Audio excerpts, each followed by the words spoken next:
quelque chose qui a changé très récemment sur YouTube. Il y a eu plusieurs changements et notamment il y a un nouveau paramètre qui se met par défaut sur toutes les vidéos qui s'appelle volume stable. Et c'est un espèce de réglage des volumes fait par l'intelligence artificielle de YouTube qui est censé rendre les volumes plus agréables. Sauf que en ce qui concerne l'ASMR, en tant qu'ASMR artiste, on travaille justement sur nos pistes de son pour avoir un résultat le plus agréable possible. Moi par exemple, je fais très attention si jamais, au bout d'un moment, si jamais je me rapproche trop du micro ou si y a un bruit et tout, je modifie ça. Et surtout, moi, je sais pas si vous avez déjà fait attention et je le fais pas autant dans toutes les vidéos, mais bien souvent, je fais baisser le volume graduellement pendant la vidéo, puisque ces vidéos sont faites pour l'endormissement à la base, même si vous avez le droit de m'écouter pendant la journée. Et moi j'ai remarqué, même quand je regarde autre chose que de l'ASMR, genre un documentaire, pour m'endormir, j'ai remarqué que le volume qu'on met quand on se met au lit, au bout de 10 minutes c'est trop fort, et au bout de 10 minutes c'est encore trop fort. Moi je suis tout le temps en train de baisser, et c'est parce qu'en fait quand on s'endort, plus on est en train de s'endormir, plus le son nous dérange et plus on a une acuité développée. Et du coup moi je fais en sorte de faire baisser le son de façon graduelle. Donc normalement en regardant la vidéo vous vous en rendez pas compte, mais si vous regardez les premières secondes de la vidéo et les dernières secondes de la vidéo, il y a quand même une grande différence de volume, chose d'ailleurs qui était complètement gâchée par les publicités jusqu'à présent, puisque du coup le son baissait graduellement et puis tout d'un coup vous aviez une publicité qui vous hurlait dans les oreilles. Mais les amis, ça c'est problème réglé, parce que jusqu'ici je n'étais pas partenaire YouTube. Donc être partenaire YouTube, c'est quand on est éligible à la monétisation et il faut faire la demande, voilà. Et en fait, tant qu'on n'est pas éligible à la monétisation, YouTube nous met des pubs quand même sur nos vidéos, sauf qu'on ne touche pas de revenus. Et après, du coup, une fois qu'on passe partenaire YouTube, on peut soit laisser les publicités, sauf que on touche de l'argent dessus, et on a aussi par contre le droit de retirer les publicités. Donc chose promis, chose due, et il n'y aura plus de publicité sur ma chaîne à partir de maintenant. Du coup ça commence à faire sens de baisser le volume graduellement, sauf que il y a ce nouveau paramètre de YouTube qui veut stabiliser les volumes des vidéos. Et je vous avoue d'ailleurs que je viens d'apprendre ça et j'ai pas pris le temps de vérifier sur une de mes vidéos ce que ça change vraiment. Mais j'ai écouté hier soir la vidéo d'une ASMR artiste qui faisait une vidéo juste pour parler de ça. Et effectivement, c'est problématique pour les ASMR artistes, quoi, parce qu'on passe du temps à faire quelque chose dont le truc principal c'est justement les volumes, les bruits, les sons, et il y a un truc automatique qui vient tout nous dérégler. Donc pour tous les gens qui regardent de l'ASMR, n'oubliez pas de désactiver ce paramètre qui s'appelle volume stabilisé. Donc sur les ordinateurs, si je dis pas de bêtises, il faut cliquer sur la petite roue grande T là de paramètres en bas de votre écran et vous avez volume stabilisé, vous pouvez le retirer. Après vous pouvez tester avec ou sans. D'ailleurs n'hésitez pas à me dire votre ressenti. Peut-être qu'il y en a qui préféreront avec. Je vous dis, j'ai pas eu le temps de tester beaucoup. Et sur les portables, la petite roue des paramètres, elle est en haut. Faut aller dans plus de paramètres et vous aurez volume stable, pareil. Voilà pour la petite parenthèse nouveauté YouTube. Donc les amis, aujourd'hui c'est une vidéo assez importante pour moi que je recule, que je procrastine depuis un certain nombre de temps pour différentes raisons. Donc on est sur de la story time, on est sur la suite de ma vie. Mais bon, justement, donc pour ceux qui auraient loupé, j'ai déjà raconté ma vie littéralement dans une série de vidéos que j'ai appelée Ma vie en ASMR, vraiment sous le format story time. Donc je donne des pseudonymes aux gens et je vous disais d'aller, que si vous n'aviez pas vu la vidéo précédente, il fallait mieux l'écouter. Bon, je suis en train de me rendre compte que c'est vraiment pas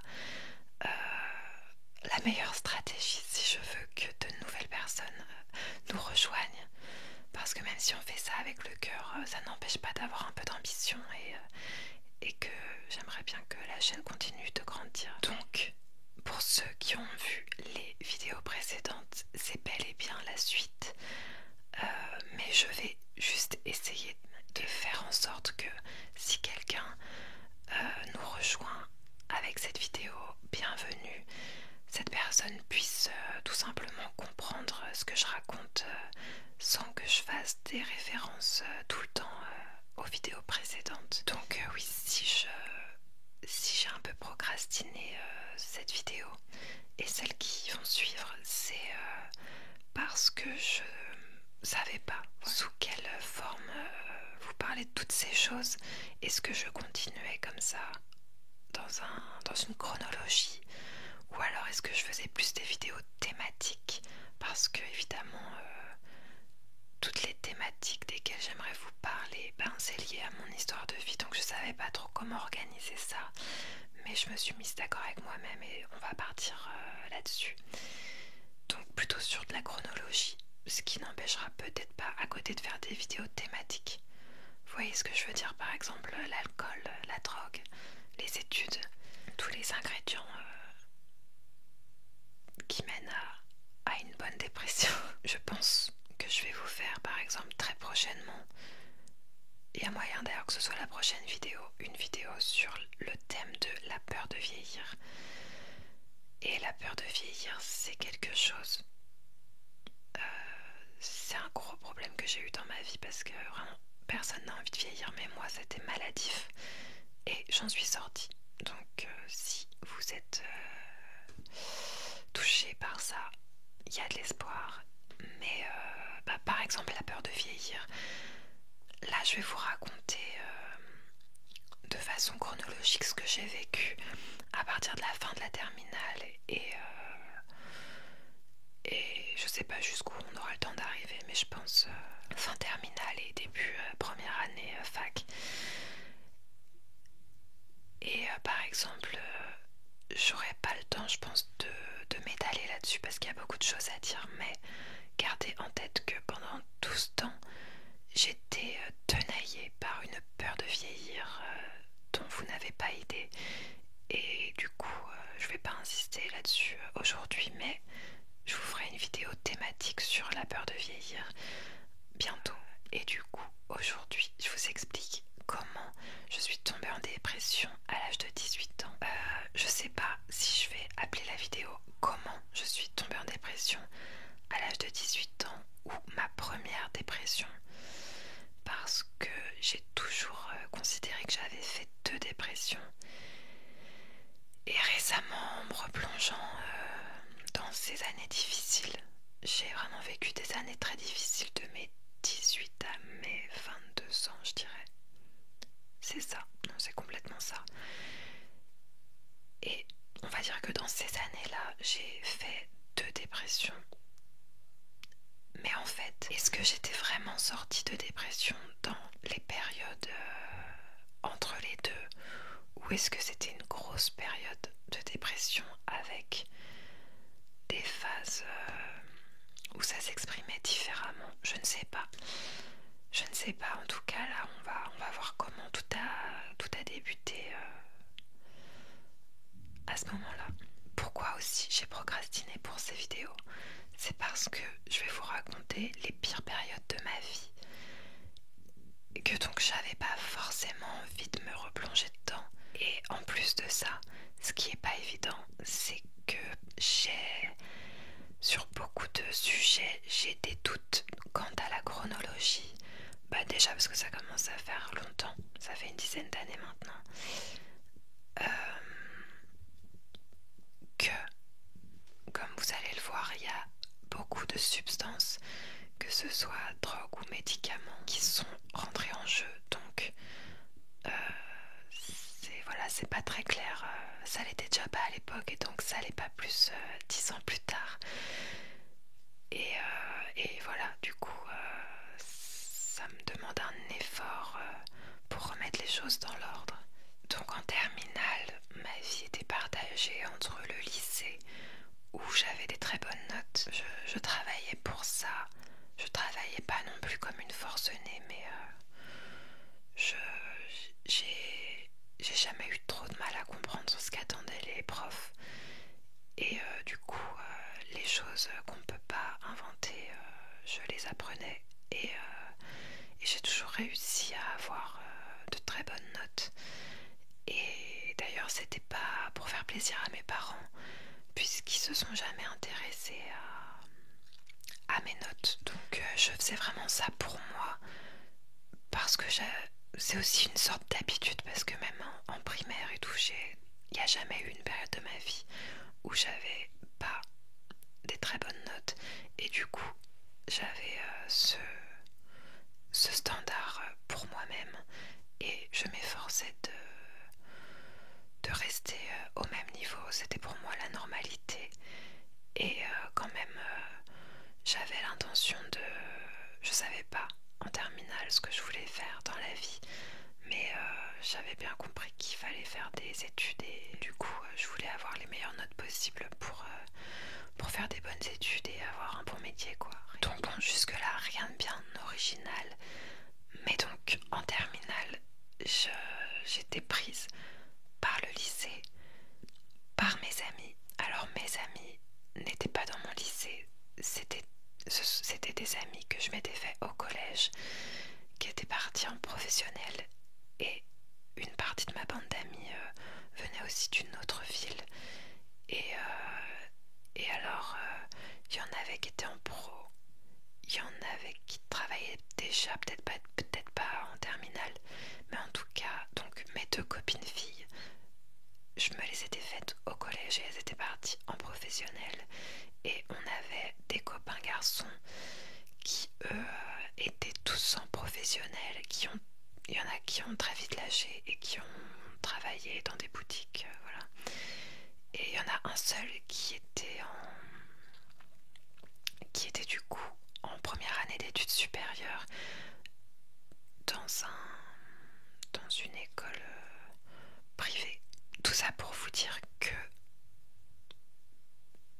c'est un petit peu bizarre, mais j'avais d'un côté ma vie sociale avec mes amis, de l'autre côté ma vie au lycée, et c'était très compartimenté. Et ma vie sociale était quand même assez développée, puisque je sortais tous les week-ends. Et avec ces amis-là, on a très vite, très tôt, découvert tout ce qui est alcool, drogue. Donc l'alcool en premier et les cigarettes avec mes copines du collège. Et ensuite, quand on a rencontré ces garçons, on est passé aussi, enfin on a ajouté à tout ça de la MDMA le week-end. Et c'est tout. Ah non, et le cannabis aussi, j'ai oublié qu'on avait déjà commencé à consommer avec mes copines filles, mais on a encore augmenté notre consommation quand on a rencontré ces garçons. Donc moi en terminale, voilà, il y avait bon, je fumais des clopes déjà, et je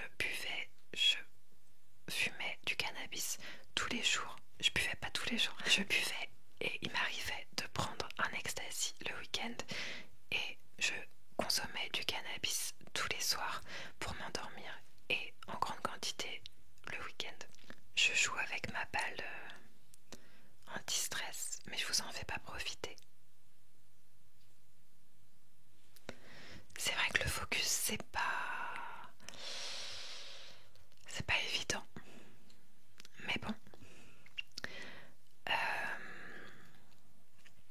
j'essaierai peut-être un jour de comprendre mieux comment ça fonctionne, mais je vous avoue que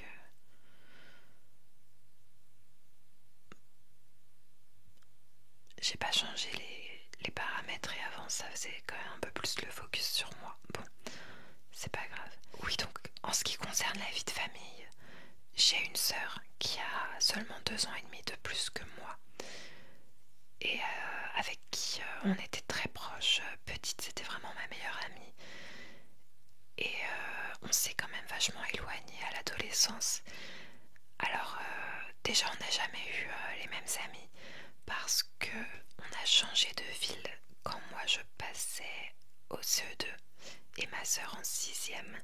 Et ce qui s'est passé, c'est que ma sœur, donc moi j'ai changé d'école primaire et ma sœur par contre a voulu aller dans le collège qui était parce qu'on a changé, on a déménagé dans la ville frontalière, hein, donc vraiment pas loin.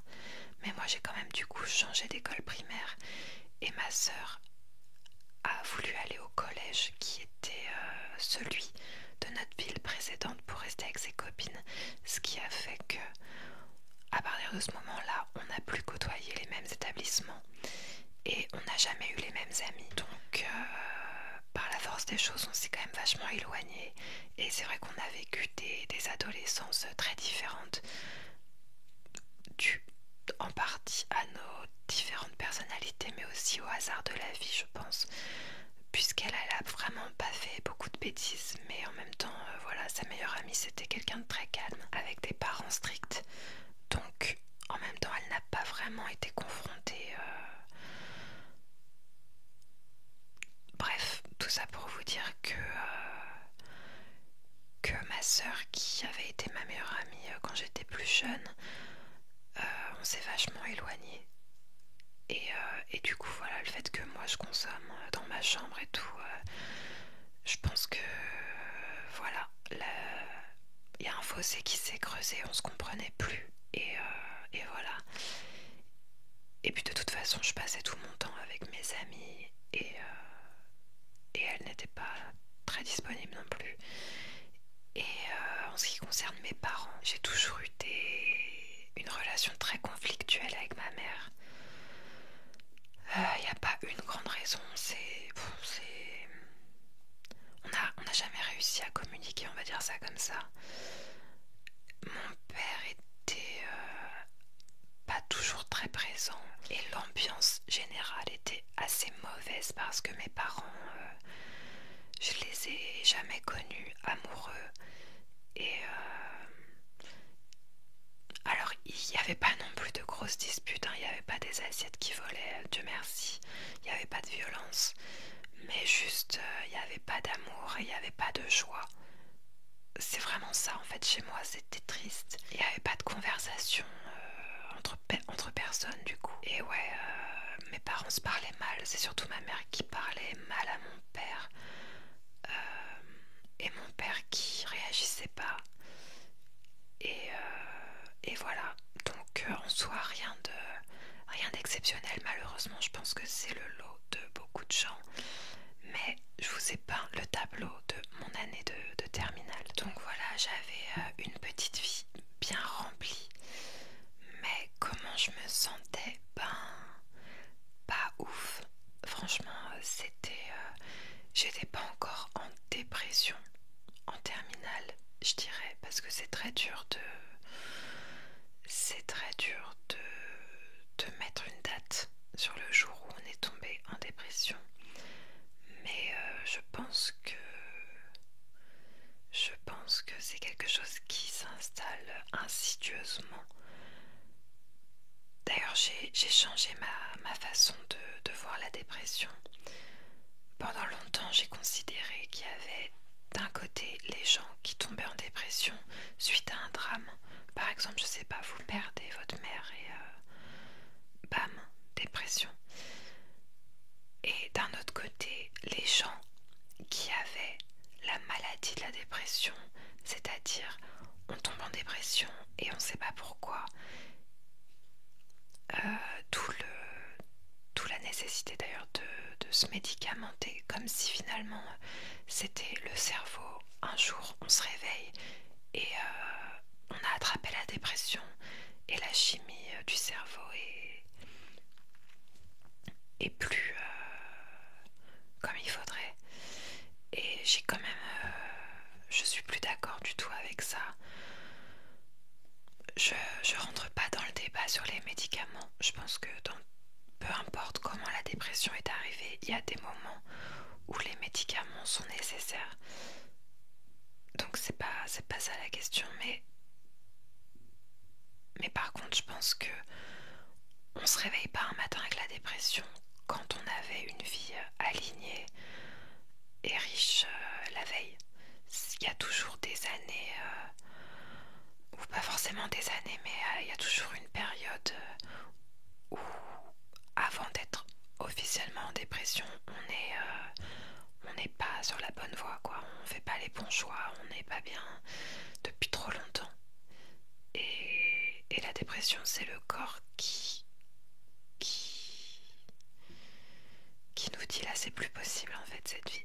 Bref, donc du coup en terminale, j'étais pas encore en dépression, mais on était déjà en fait depuis quelques temps en train de poser les bases pour une bonne dépression, quoi, parce que du coup je vous ai dit hein, à la maison ambiance zéro, pas de communication, et avec mes amis et en fait je me rends compte avec le recul qu'on n'était que des jeunes pas hyper heureux.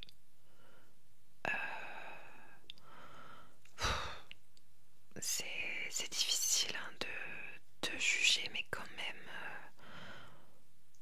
déjà pour avoir une vie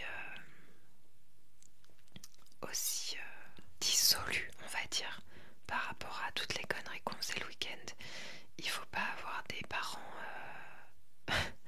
trop sur son dos. Et je pense que c'est un euphémisme et c'était un point commun qu'on avait tous, des parents qui s'intéressaient pas particulièrement à ce qu'on faisait de notre temps et, et pas forcément des ambiances familiales exceptionnelles de part et d'autre.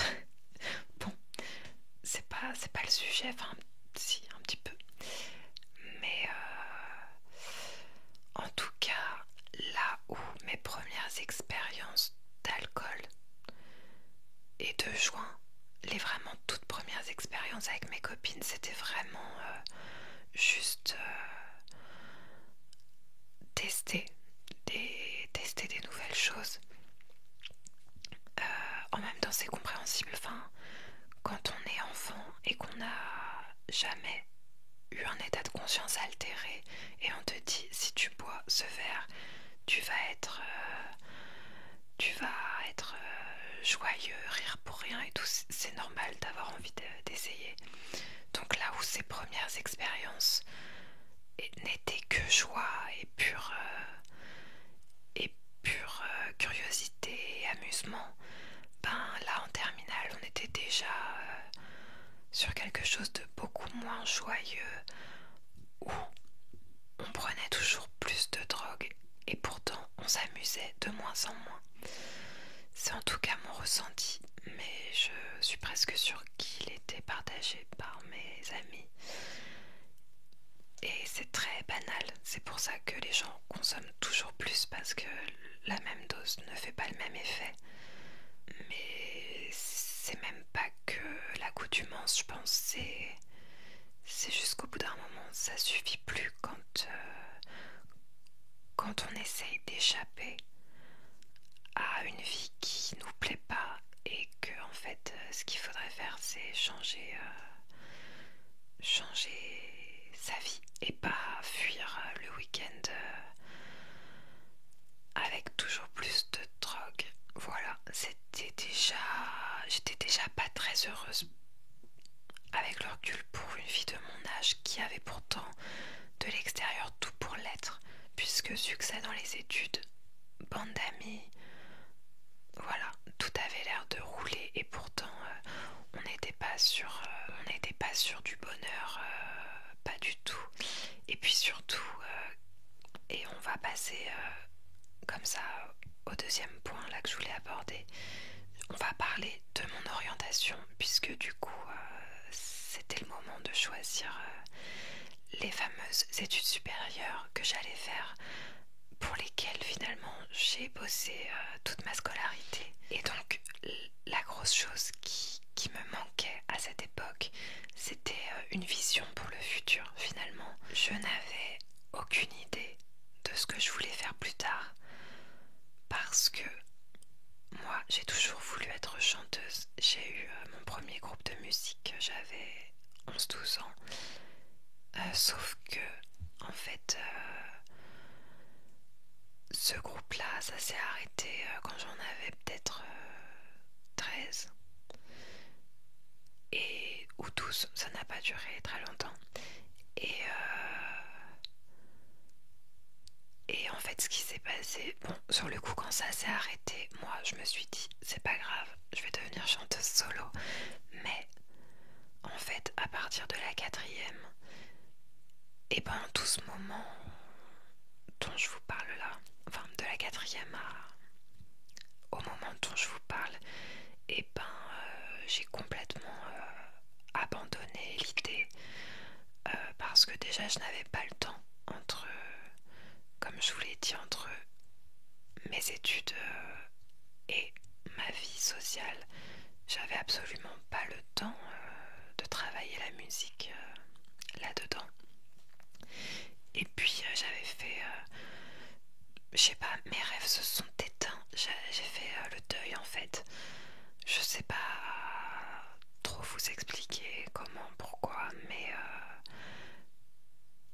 cette envie ne m'a jamais lâchée, sauf que très vite, vers la 4e, j'y ai plus cru.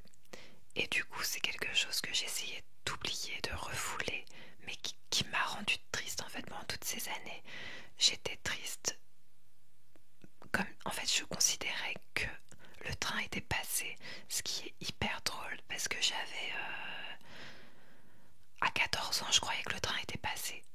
Alors que là j'ai 30 ans et je suis encore en train d'y croire. Mais c'est lié d'ailleurs à tout ce qui est peur de vieillir. Et bon, il y a beaucoup de choses à dire sur ce sujet, c'est pour ça que je vais faire une vidéo dédiée. Mais c'est vrai que dans l'industrie musicale, ça va mieux ces dernières années.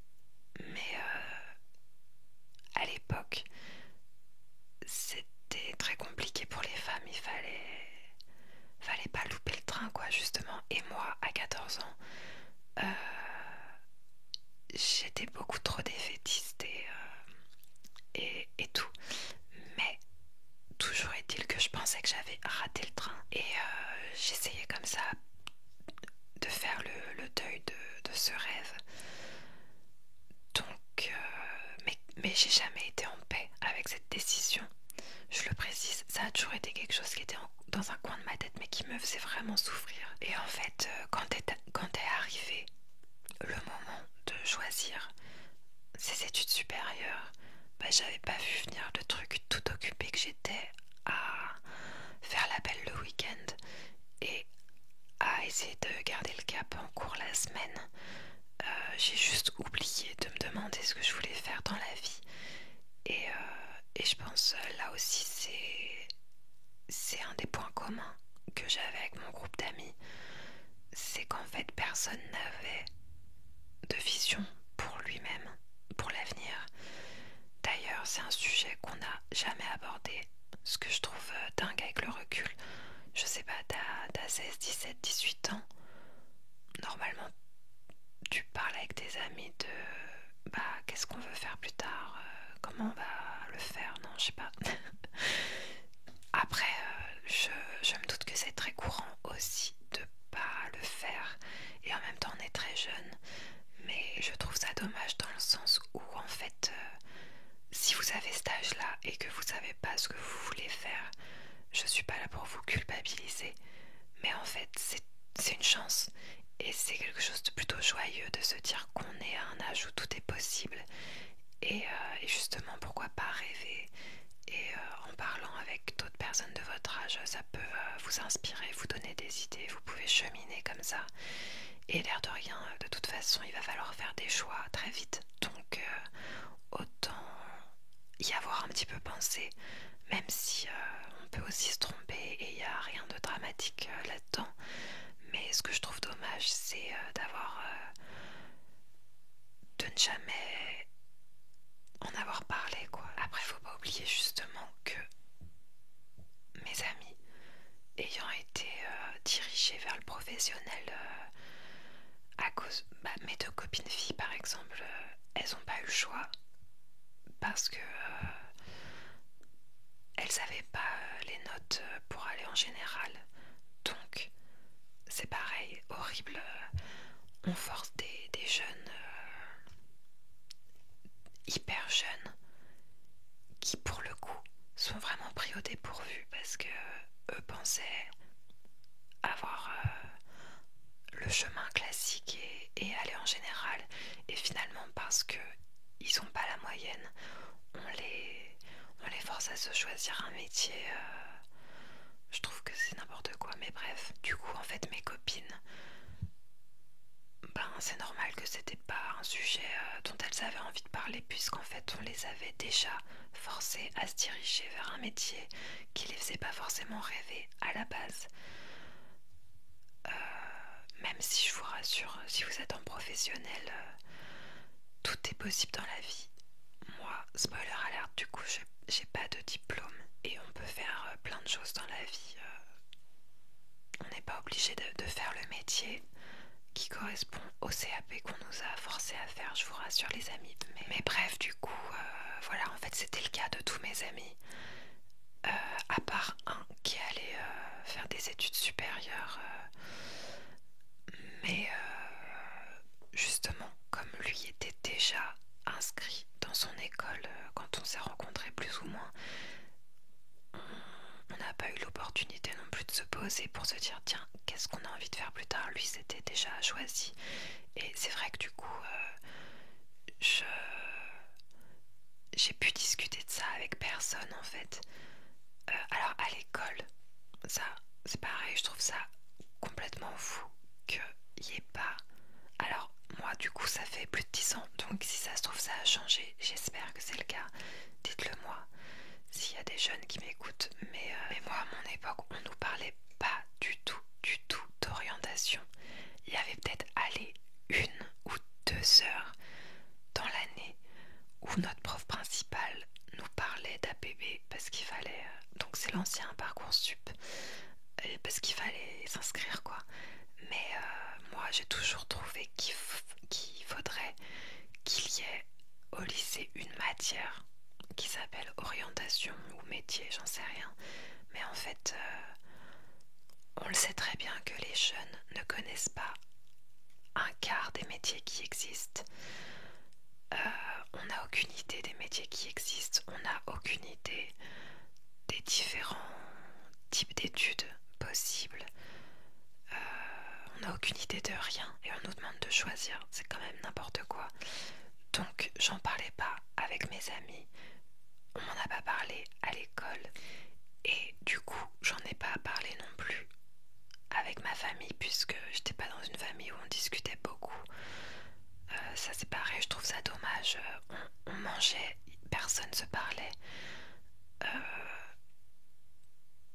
Moi, si un jour j'ai une famille, j'essaierai quand même de commencer à demander à mes enfants ce qu'ils ont envie de faire plus tard, quand ils ont à peu près 15 ans. Voilà, c'est un sujet de conversation, ça permet de discuter, ce qui est pas mal. Et ça permet au moins à l'enfant de commencer à se poser les questions. On n'est pas obligé d'avoir la réponse à 15 ans, mais il s'agirait de commencer à se poser les questions. Et d'ailleurs, entre parenthèses, si j'avais eu ces conversations avec mes parents ou avec d'autres personnes, j'aurais pu avouer que, au fond de moi, j'avais toujours ce rêve de faire de la musique. Et le plus ironique, c'est que mon père travaille dans la musique et que donc il aurait pu m'expliquer que c'était pas un rêve aussi fou que ça et que finalement c'était un métier presque comme les autres et qu'en travaillant et en faisant les étapes c'était pas impossible. Donc voilà, je trouve ça un peu dommage.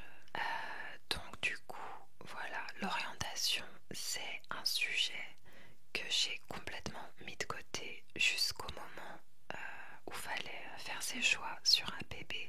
Et je vais vous expliquer comment j'ai cheminé pour faire mes choix.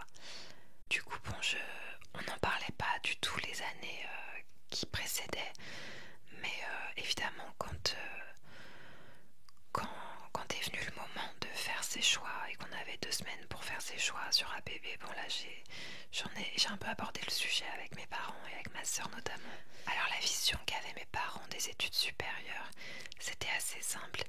Ils ont jamais envisagé de me payer une école payante, genre école de commerce ou toute autre école payante. Mais alors, à la fois, effectivement, c'était plus sage dans le sens où on était la classe moyenne, on n'avait pas d'économie, c'est-à-dire qu'ils savaient juste de quoi payer. Ils ont quand même choisi d'acheter une maison, une assez grande maison, euh, qui remboursait tous les mois et éventuellement on se faisait des vacances l'été dans un autre pays. Et puis voilà, le frigo était toujours rempli et tout, mais donc on n'avait pas de problème d'argent, mais on n'avait pas non plus de réserve d'épargne. Donc si j'avais voulu faire une école privée, il aurait fallu faire un prêt. J'envisageais du coup moi non plus pas de faire quoi que ce soit qui soit payant. Mais c'est vrai que j'ai réalisé avec les années en voyant d'autres exemples que d'autres personnes qui venaient de milieux encore moins aisés que le mien avaient quand même réussi à financer des études payantes. Donc il y a les moyens, mais il y a aussi la culture. Enfin, mes parents c'est pareil, ils n'ont jamais connu personne qui avait fait des études payantes. Donc c'est surtout pour ça qu'ils ne l'envisageaient pas. Si tout autour d'eux ils avaient des amis qui avaient des enfants en école payante, peut-être qu'ils l'auraient envisagé. Vous voyez ce que je veux vous dire? Je suis pas du tout en train de reprocher à mes parents de ne pas s'être endettés pour que je fasse des études payantes. Et d'ailleurs, heureusement qu'ils l'ont pas fait, vu comment j'ai réussi mes études. Mais voilà, il y a quand même cette petite nuance où la vision qu'avaient mes parents de ce qui était possible a quand même influencé mes choix. Parce que, figurez-vous que la seule chose que j'ai fait d'un peu intelligente en perspective de ces choix, c'est que je suis allée à un salon de l'orientation avec ma copine de classe et il y a une école, un stand qui a retenu mon attention et c'était une école, je me rappelle plus du nom et je sais pas si elle existe toujours, mais c'était une école du coup de musique, une école de musique jazz. Alors j'étais pas passionnée par le jazz à l'époque, mais c'était tout simplement la seule école de musique du salon de l'étudiant et du coup c'est vraiment le seul stand qui avait retenu mon attention et j'avais pris le petit prospectus, donc ça, je me rappelle plus du programme exact mais il y avait des cours de chant et des cours d'instruments et plein d'autres choses sûrement très intéressantes, mais c'était orienté jazz un petit peu. Et j'étais rentrée chez moi avec le petit prospectus et bah voilà, la preuve que en fait, même si je dis que j'avais fait le deuil de faire de la musique, bah au fond de moi j'espérais un peu qu'en rentrant chez moi avec le petit prospectus, mes parents allaient me dire ah mais c'est une bonne idée et tout, on va voir ce qu'on peut faire pour te payer ça, machin. Mais ça n'a pas eu lieu. Ça n'a pas eu lieu. Mes parents, voilà, n'ont pas été emballés à l'idée. Mais pour être complètement honnête, je n'ai pas du tout insisté. Et je pense que si j'avais insisté et que je leur avais fait un diaporama, j'aurais pu, je pense, finir par les convaincre.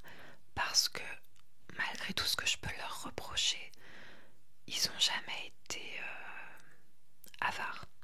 Donc, et je me rappelle plus non plus des tarifs de cette école, mais on n'était pas sur les tarifs les plus élevés, on n'était pas sur de l'école de mode hyper chère ou de l'école de commerce hyper chère. Je pense qu'on était quand même sur quelque chose de raisonnable pour une école privée. Donc si moi-même j'avais été sûre de moi et convaincue à 100%, j'aurais pu finir par les convaincre. D'où d'ailleurs ce sentiment de gâchis, mais bon, de toute façon, c'est clair que j'ai gâché pas mal d'années si on voit les choses comme ça, mais voilà, j'ai eu le temps de me faire à l'idée et ce qui est fait. Mais du coup, pour revenir à tout ça, donc pour mes parents, c'était du gratuit, donc de la fac, et peu importe la licence, il y a des parents qui vont vous dire faut faire médecine ou rien, faut faire du droit ou rien. Moi, mes parents, très tranquille, j'aurais pu faire licence de philo, licence de sociaux, ils auraient été très contents, ils s'en fichaient un peu. Pour eux, juste, il fallait que je fasse des études. Enfin, ils se posaient même pas la question et moi non plus, donc ça tombe bien. Ces études-là devaient être gratuites parce que eux, ils sont de la génération et de la classe sociale qui considèrent que faire des études, c'est déjà un manque à gagner et un luxe. Donc voilà, pas question de payer en plus ces études.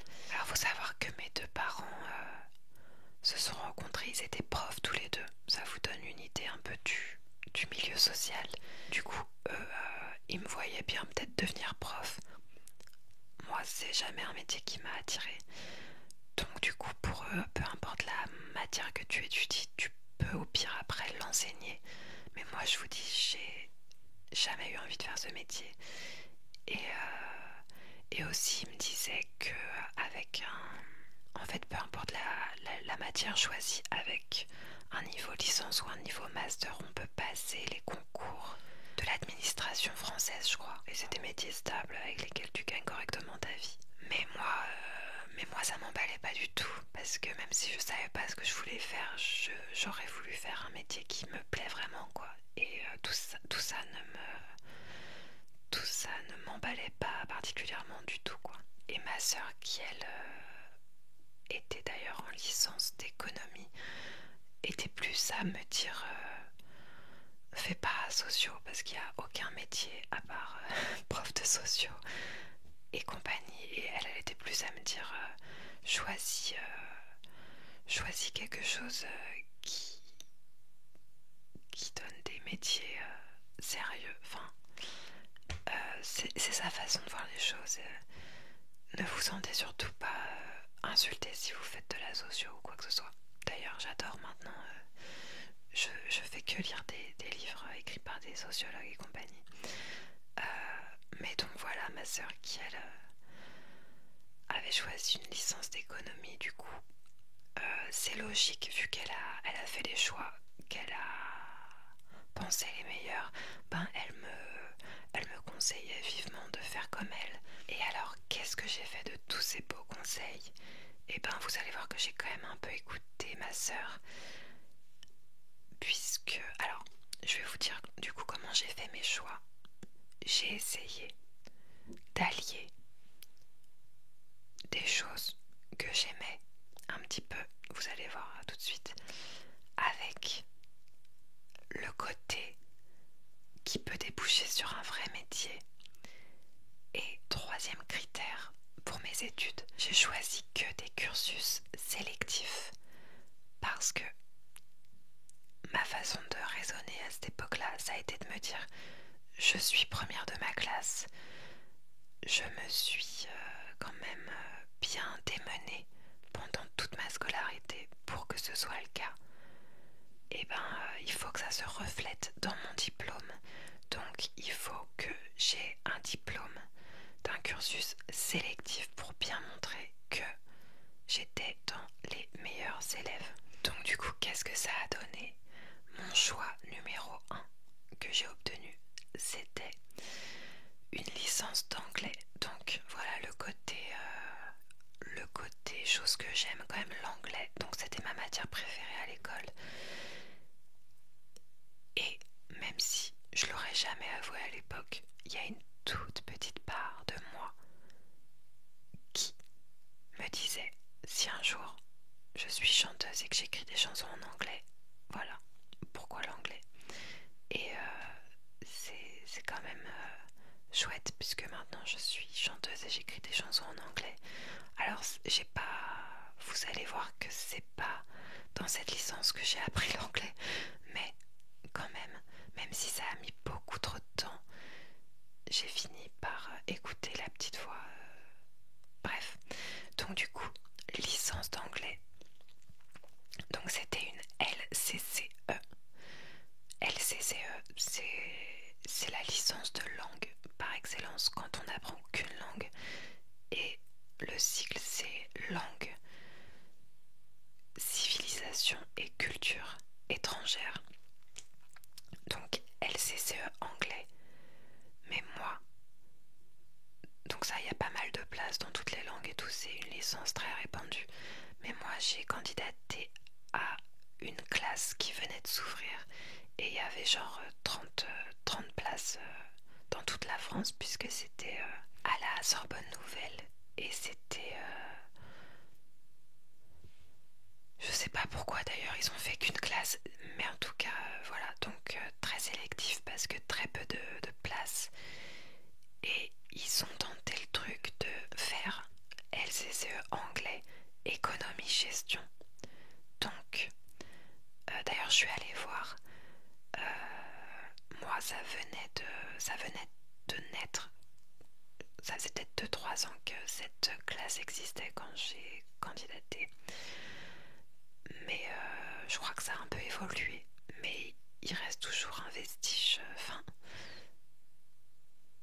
Je crois que le programme a un peu changé et que l'appellation n'est plus la même, mais qu'il existe toujours cette classe à la Sorbonne Nouvelle. Et du coup, vous voyez un petit peu le truc. Ma soeur m'avait mis dans la tête que si je faisais pas d'économie, j'aurais pas de métier. Donc du coup, j'ai fait un peu le choix du cœur avec l'anglais, mais économie gestion pour avoir un vrai métier. Et voilà, et en plus, comme c'était sélectif, je trouvais que ça montrait un petit peu que j'étais une bonne élève, donc je trouvais ça bien. Ce qui d'ailleurs n'a pas de sens, dans le sens où quand on... Enfin, franchement, un employeur, il sait pas s'il y a une classe ou 10 classes de votre cursus. Donc je serais allée voir un employeur avec mon diplôme de master LCCE anglais éco-gestion. Ça lui aurait pas fait plus d'effet que ça, mais bref. Et donc voilà, et c'était à la Sorbonne Nouvelle, donc Sorbonne quand même, université de renommée.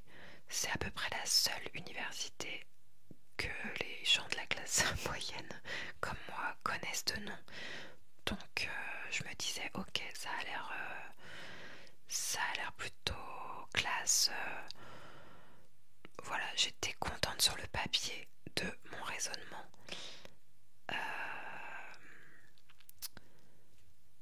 Donc j'ai eu mon premier choix et donc j'étais contente. Mais encore une fois, j'ai pas ressenti une grande joie. Malheureusement, j'étais juste satisfaite en fait. J'étais contente de comment j'avais raisonné et de mon choix, et j'étais contente de l'avoir obtenu. J'étais aussi contente de pouvoir mettre sur Facebook que j'allais faire cette licence à la Sorbonne Nouvelle. Je trouvais ça plutôt stylé, mais j'avais même pas vraiment regardé le programme et j'étais absolument pas excitée à l'idée de suivre ces cours. D'ailleurs, vous voulez que je vous dise un truc un peu honteux? C'est que le sigle LCCE, j'ai jamais su ce qu'il voulait dire avant de préparer cette vidéo. C'est pour vous dire quand même le niveau d'investissement inexistant que j'avais dans la perspective de faire ces études, quoi. Donc voilà pour les études. Donc d'ailleurs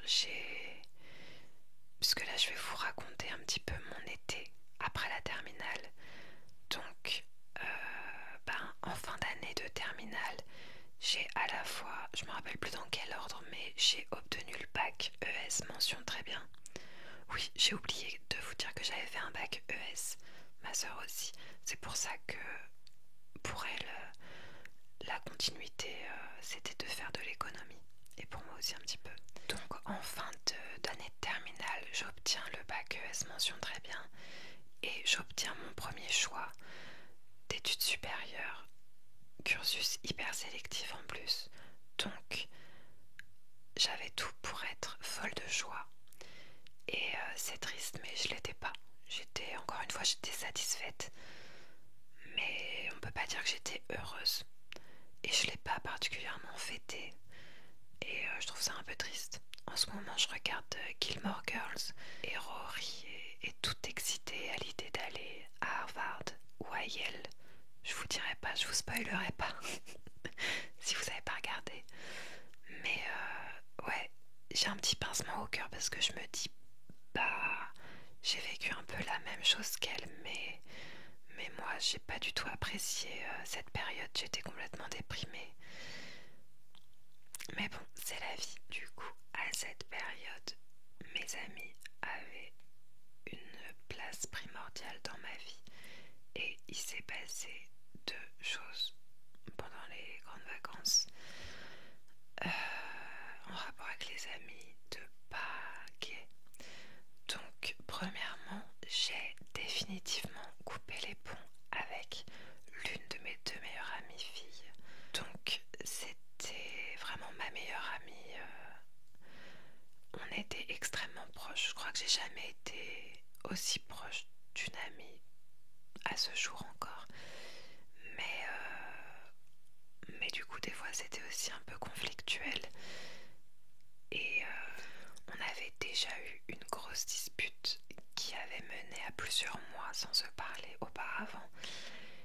Et là, on va dire rebelote, sauf que on ne s'est plus jamais parlé. On s'est plus jamais parlé.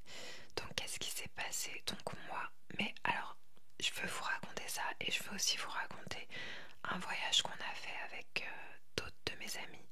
Et je sais plus ce qui a eu lieu avant quoi. Bon, peu importe. En tout cas, j'étais déprimée cet été-là. Et donc, ce qui s'est passé avec cette amie, c'est dur à résumer, mais en gros, moi, j'allais vraiment pas bien. Et j'ai eu la sensation qu'elle n'essayait pas de me comprendre du tout, alors que cette amie-là était plutôt une personne dépressive elle-même depuis que je l'avais rencontrée. Et justement, pendant toutes nos années d'amitié, j'ai été beaucoup là pour elle. Et vice-versa. Hein. Mais en tout cas, moi, la sensation que j'ai eue, c'est que pendant toutes nos années d'amitié, c'était elle qui allait pas bien le plus. Et moi, ça m'est arrivé d'avoir envie d'aller faire la fête et tout, mais de rester faire une pyjama party avec elle, juste pour l'écouter, la rassurer et tout. Et j'ai eu la sensation que quand ça a été moi qui n'allais pas bien, eh ben, j'avais aucune écoute, aucune compréhension de sa part. Je sais pas si c'était la vérité ou si c'est juste moi qui ai eu cette sensation parce que j'allais vraiment pas bien et que elle, il s'est trouvé que quand moi je suis tombée en dépression, elle se sortait de la sienne et que du coup elle avait juste envie de s'amuser. Et voilà, peu importe, aujourd'hui j'ai aucune rancune envers aucun de mes anciens amis. Mais en tout cas, voilà, c'est ça que j'ai ressenti à l'époque. Et du coup, j'essayais de lui exprimer ce qui n'allait pas et je lui ai dit qu'elle était une mauvaise amie. Alors c'est sûr que c'est pas quelque chose qu'on a envie d'entendre. Et ce soir-là, elle dormait chez moi comme très souvent. Et, du coup, on a vraiment eu une violente dispute. Enfin, violente, non, pas si violente que ça. Mais elle a pas du tout apprécié que je lui dise ça. Après, j'essayais de lui expliquer ce que je voulais dire par là. Mais c'est pas passé. Et le lendemain, elle est partie. Et ouais, moi, je crois que j'ai dormi dans le salon carrément. Euh, et, euh, et le lendemain, elle est partie. Je crois que je l'ai jamais revue. Enfin, je l'ai peut-être. Franchement, je sais pas si je l'ai recroisée, mais ça a été la fin de notre amitié. Moi, j'ai tenté de m'excuser très vite, hein, le jour même, par message et tout. J'ai essayé de l'appeler. Et elle avait décidé que c'était terminé. Mais je vous avoue que c'était un mal pour un bien parce que voilà, encore une fois, pas de rancœur de mon côté, mais on ne se tirait pas vers le haut, je pense. Et voilà. Et au final, je considère que ça a été une bonne chose que ça s'arrête là. Même si moi, sur le coup, du coup, je l'ai mal vécu parce que c'est vrai que j'ai eu cette phrase malheureuse, mais qui exprimait un vrai désarroi. Parce que j'aurais eu besoin qu'elle soit plus là pour moi et j'avais pas ce soutien de sa part. Et du coup, non seulement j'ai ressenti ça, mais en plus après, je me suis fait quitter par ma meilleure amie, du coup, pour avoir eu cette phrase malheureuse. Enfin, c'est certainement pas la seule chose qu'elle me reprochait. Mais du coup, ça a été très compliqué. Vous imaginez bien, quand on a une meilleure amie qui est comme une sœur et que du jour au lendemain, elle n'est plus dans votre vie, alors qu'en plus, vous étiez déjà en train de tomber en dépression. Vous imaginez bien que c'est pas facile à vivre. Et alors le deuxième épisode déprimant de cet été-là, c'est que justement, on a prévu des vacances avec mon autre meilleure amie fille et deux de nos copains garçons. Et à la perspective de... Alors, c'était quoi les vacances? Parce qu'on était des petits jeunes sans le sou. Donc le programme, c'était d'aller tous dans la maison de campagne de vacances de ma copine fille. On dirait qu'on est à la maternelle. Et, euh, et voilà, mais ça suffisait à nous mettre en joie. Donc on avait prévu évidemment de prendre de la drogue et tout, vu qu'à l'époque c'était ça, notre vision du bonheur. Don't do drugs, les amis. Vous allez voir que c'est pas du tout le chemin du bonheur. Mais du coup, le programme c'était de partir une semaine, tous les quatre. Alors, pas que tous les quatre, hein, parce que du coup, c'était la maison de vacances de mon ami et on y allait aussi avec sa sœur. Il y avait ses parents sur place, mais tout ce monde était très très sympa. Ses parents et sa sœur et d'ailleurs ses frères, je sais plus s'il y avait tout le monde, mais c'était on faisait souvent la fête chez eux et voilà, il y avait une très bonne ambiance. Ses parents étaient très cool et du coup c'était pas du tout un souci. Donc moi je me faisais une joie de ces petites vacances. Et en plus, pour ceux qui ont regardé les story time, non, si, oui, ceux qui ont regardé les story time précédentes, ou ma vidéo 29 ans de célibat, vous vous rappelez peut-être que j'étais secrètement amoureuse de l'un de mes amis garçons. Et du coup, évidemment, il était de ce voyage. Et donc, voilà, j'étais vraiment toute contente de faire ce voyage. Et en fait, eh ben, pour différentes raisons, il s'est trouvé que ça a été finalement l'un des voyages les plus déprimants de ma vie. Donc, comment ça se fait? Ben, déjà, je crois qu'on était tous individuellement pas hyper heureux. Je veux pas parler pour les autres, mais voilà, j'ai cette impression-là. Et, et en fait, les garçons revenaient d'Amsterdam et avaient ramené une quantité de cannabis astronomique. C'était vraiment le cagnard, la canicule. Je sais plus si c'était vraiment la canicule, mais il faisait extrêmement chaud. Et donc j'ai oublié de préciser, je vous ai pas dit où c'était, mais donc c'était vraiment à la campagne et il n'y avait rien autour. Il n'y avait rien autour, donc on avait un grand jardin et des champs autour. Il n'y avait rien à faire. Donc du coup, on passait notre temps à fumer des énormes joints. La famille de mon ami, des bons vivants, on va dire, et du coup, ça prenait l'apéro à partir de 15 heures. Donc alcool, cannabis. Et en fait, moi j'étais déjà, je sais pas en fait comment l'ont vécu les autres. Enfin, non, je crois qu'on a tous été un peu déçus de notre voyage. Vous allez voir pourquoi, mais moi en tout cas j'étais déjà en fait en dépression, et moi qui aimais vraiment mes amis, et ben j'arrivais pas à connecter avec eux. On s'abrutissait comme ça, et en fait on n'avait même pas de conversation ni profonde, ni intelligente, ni ne serait-ce que marrante. Je crois qu'on ne savait pas quoi se dire. Moi, en plus, j'avais peur d'avoir l'air trop foncé, ridicule, hein, mais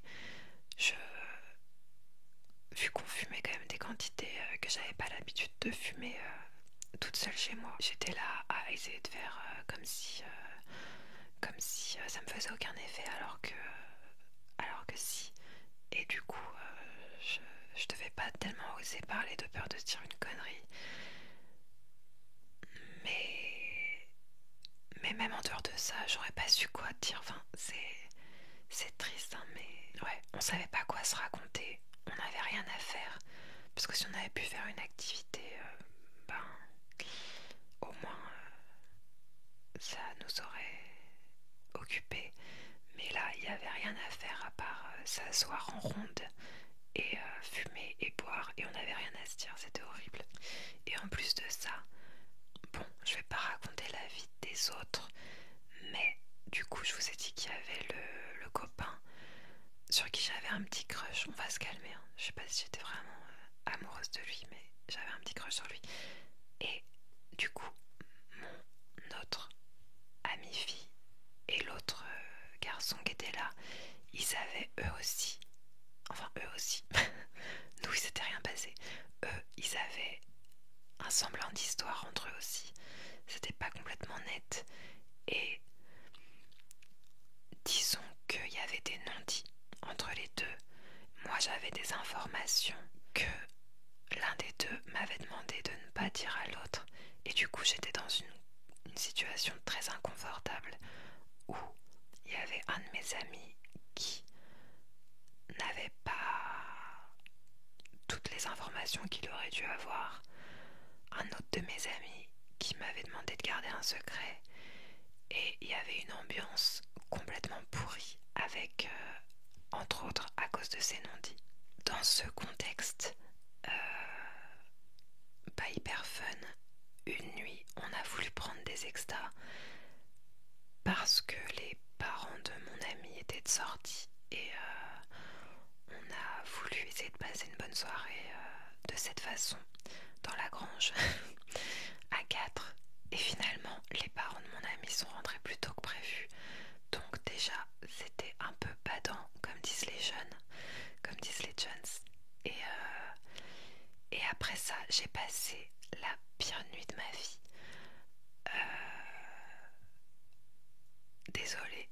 Désolée pour cette image, mais en gros, donc en plus, on dormait tous dans la même chambre. On avait comme un espèce de dortoir. Et moi, l'exta que j'ai pris ce soir-là, il est jamais passé. Enfin, j'en avais pris une moitié d'ailleurs, et les autres, au bout d'un moment, ils ont pu aller se coucher tranquillement. Et moi, ça m'a fait beaucoup trop d'effets. Et enfin, beaucoup trop d'effets, non, pas particulièrement, mais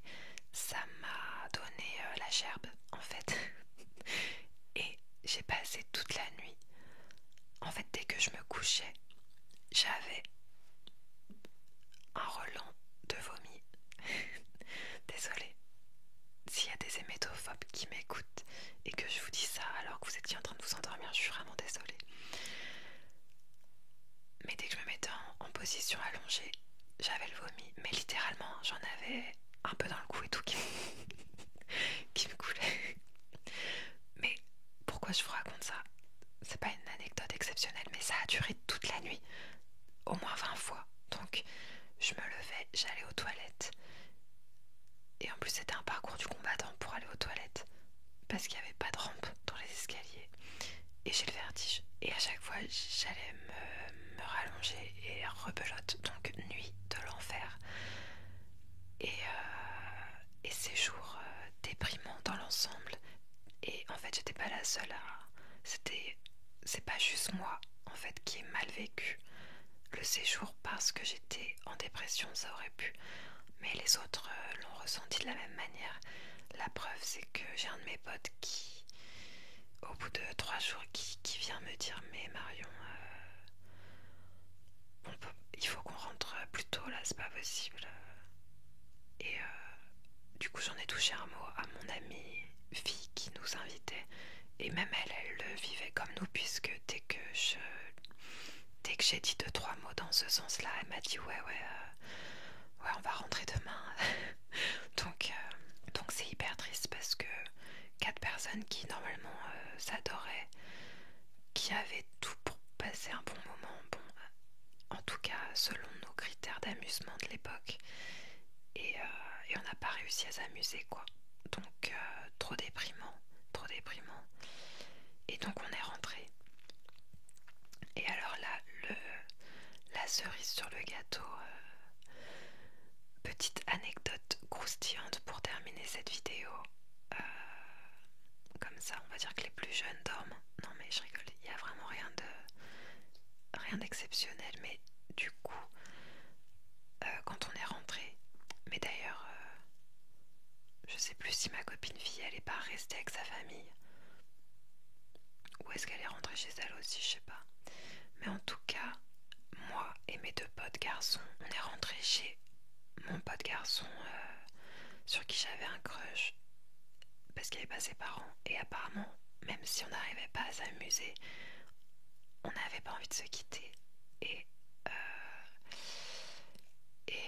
par rapport à la dépression et à la consommation de drogue, je voulais aussi vous raconter que ce soir-là, j'ai vraiment pu constater que mon cerveau était cassé, dans le sens où on a mis un film, je sais même plus si c'était un film de la télé-réalité ou quoi que ce soit, on a mis un truc sur l'ordi pour le regarder. Je regardais l'écran, j'étais pas dans mes pensées parce que ça c'est normal et c'est autre chose.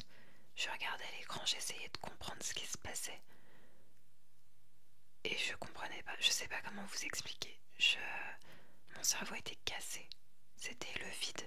J'ai regardé pendant peut-être 1 heure, 2 heures un programme sans m'envoler dans mes pensées et penser à autre chose, mais juste je captais rien de ce qui se passait, j'avais le cerveau cassé. Donc est-ce que c'est toute la drogue ou est-ce que c'est la dépression? Parce qu'il faut savoir que la dépression, ça débranche des trucs dans le cerveau, on n'est plus on perd aussi en capacité intellectuelle, hein. C'est certainement un doux mélange de tout ça. Mais voilà dans quel état j'étais, et j'étais vraiment triste. Et alors, petite anecdote rigolote qui s'est passée à ce moment-là. Donc moi, j'étais en crush sur ce pote. Et du coup, voilà, on a dormi chez lui. Donc moi et mon pote, sur qui j'avais un crush, dans son lit de place, un grand matelas par terre, et notre autre pote garçon avec nous sur un matelas par terre à côté de nous. Et voilà, dis pas que pendant la nuit, on s'est embrassé avec mon pote sur qui j'avais un crush. Mais vous voyez, ça aurait pu être beau dans d'autres circonstances.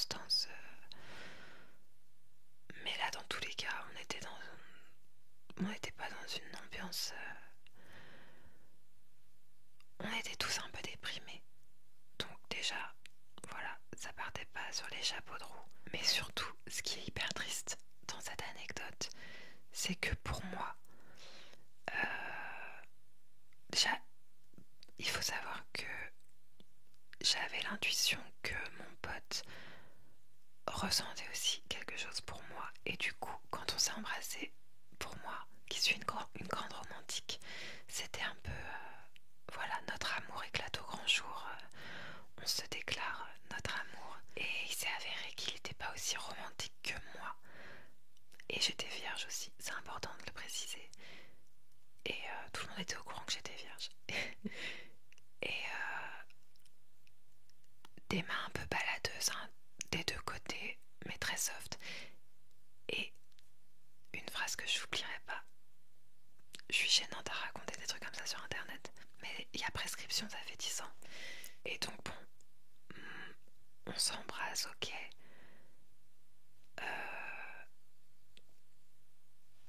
Dans d'autres circonstances, ça aurait pu être normal que ça aille plus loin.